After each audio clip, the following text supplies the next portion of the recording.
What is the most fucked up thing you've seen your parents do? When I was maybe 13, my cousin had a baby and my mom went over to my nana's house to wait for the baby with a butcher knife. She was going to stab my cousin's newborn because she thought it was the Antichrist. I was about 9. There was a performance at the school. I was in the choir. My dad dropped me off and picked me up afterwards. When I was picked up, I found out I was in huge trouble. He absolutely unleashed on me, closed fist, kicked me, threw me against the wall, broke furniture. Grown man strength versus a 9-year-old. Jeez. To this day I remember just curling up in a ball and him wailing on me. For weeks I had no idea what I had done. My offense, my shirt wasn't tucked when he picked me up. To him it meant I was running around raising hell while unsupervised. Actually, it was the choir's costume. We were farm people singing tunes from Oklahoma.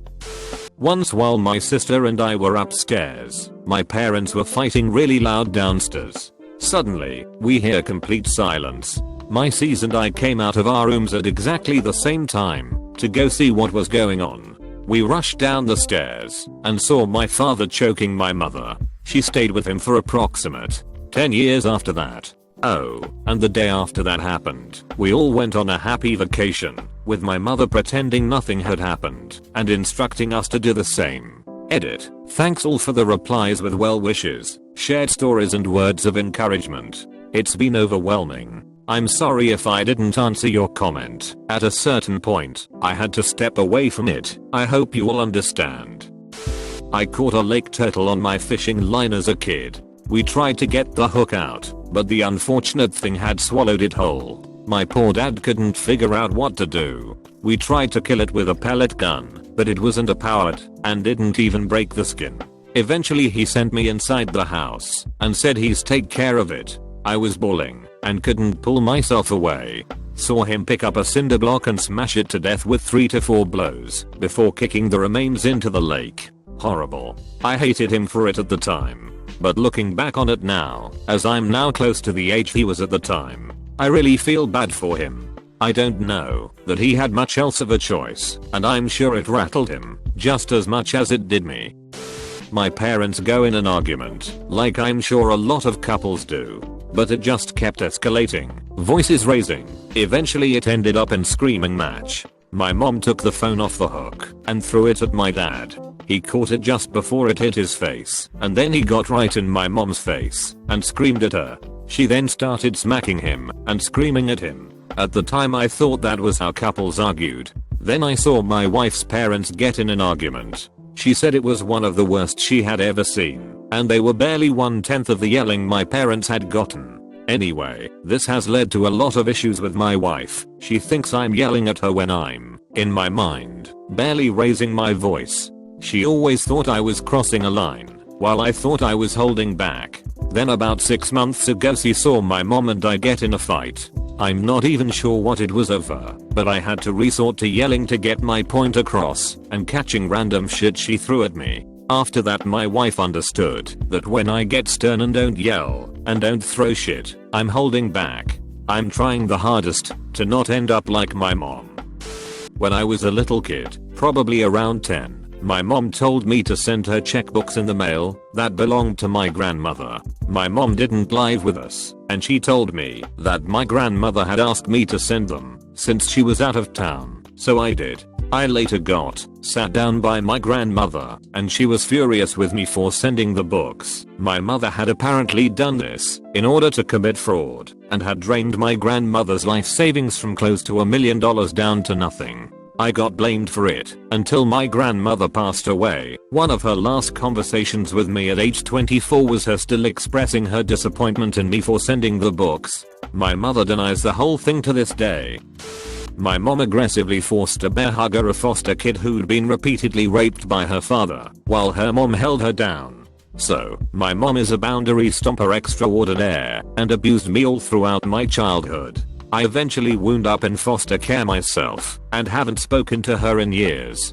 But remembering this, it was the most cruel thing I ever saw her do to anyone who wasn't me. My relatives had a foster daughter who, as I said above, had been raped by her dad while her mom held her down. My mother knew this My relatives made the mistake of inviting my mother over, and my mom said, "Welcome to the family, Jim a hug," to the girl. Who said no? My relatives said no. My mother kept saying, "But why? Why not? Come on, it's just a hug."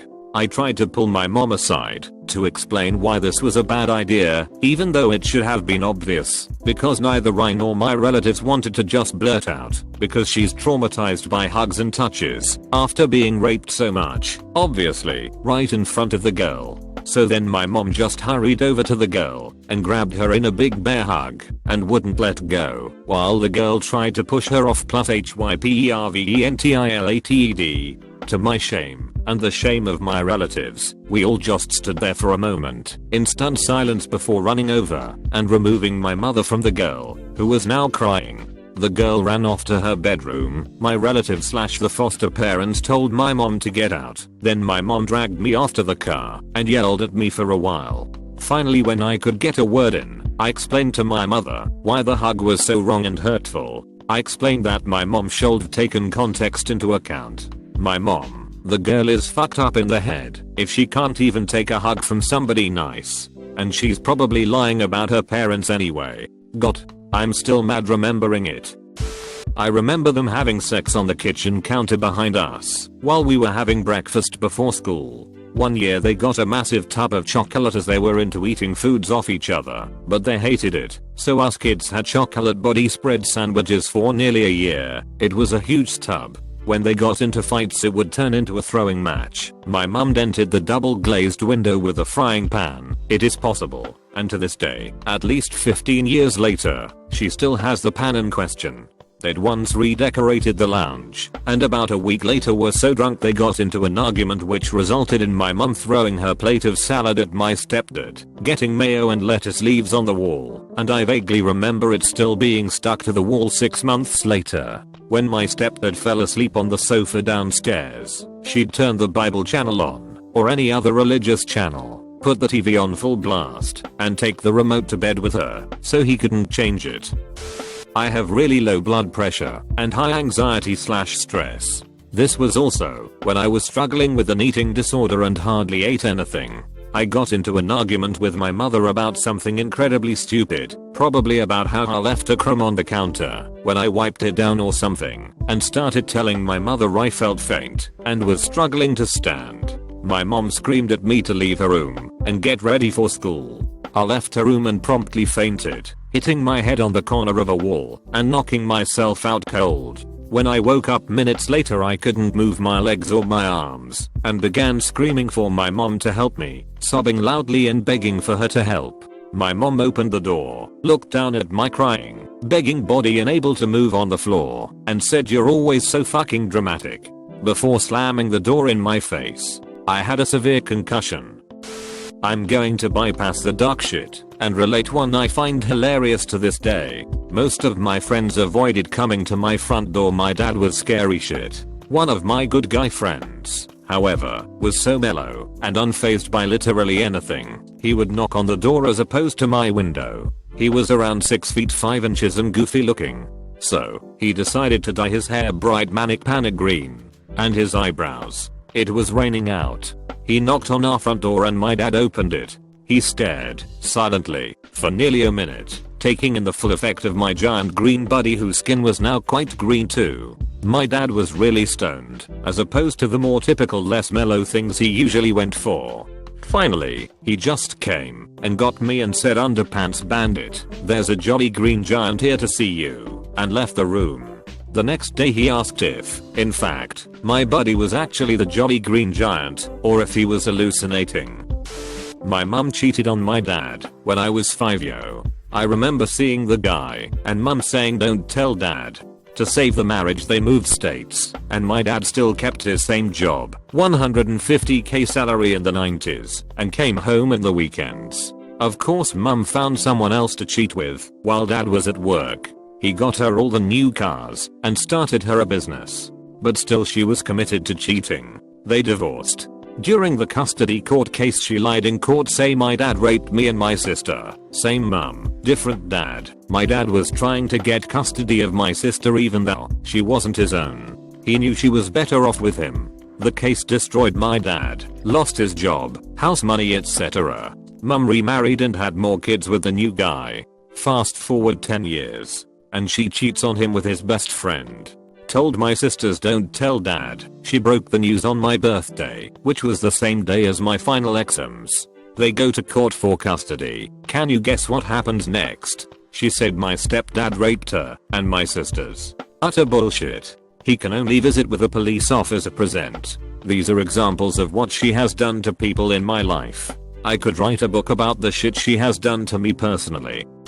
I think it was probably sitting in a chair with a wooden spoon when I was about 5, screaming at me to come to her so she could beat me with it. The kind of scream where they turn red in the face, their expression is so distorted it barely looks human, their throat gets so tight from the level of screaming they sound different. I just remember standing there in front of her crying and frozen. When I didn't go to her, she started hitting herself with the wooden spoon on her leg, screaming as she did it. When it snapped in half on her leg, she started hitting herself and pulling at her own hair. She had a wooden spoon shaped bruise perfectly shaped out on her leg, and I remember a few days later when I saw it and said something, she said, "That's because of you. That's what you did." I'm pretty sure it was because I didn't want her to brush my hair. I can't really remember. My brother never experienced any of this. I always copped it when I was home alone with her. But out of everything she ever said to me, and still does, that was the most fucked thing I've seen her do. My sister and I had a bed in my mother's room. She slept with her boyfriend on that bed. One night, I woke up in the middle of the night and saw them having sex. Another time, I had woken up and gone downstairs, asked her boyfriend, the same one from earlier, where my mother was. He lifted up his chin and there was a cut all the way across his neck. I later found out that my mom went to jail for 27 days. I've also seen my mom going after my current stepfather with a knife. Good thing we had a roommate.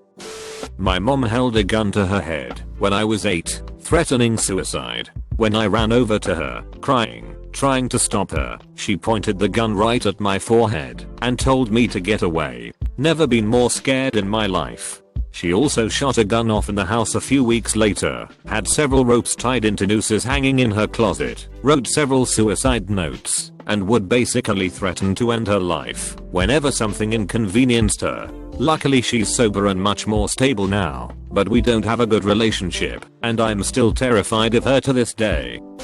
Saw my dad kill a dog with a hose because he was always fighting with the other dog. Saw him drown a cat in a 5-gallon bucket, not sure why, and saw him possibly beat a person to death. I was young, around 8, and he stopped at a bar and fought a guy right out front with me sitting in the car. He got the guy on the ground and just kept pounding his face until he wasn't moving. Got back in the car with blood all over him and his hands all messed up. We went to my grandparents' house right after, then stayed at one of his friend's house for about a week, then moved far away from that state. He told me later in life that it was a random guy that just tried to jump him and he just defended himself. He also very seriously told me that I can never go back to that state.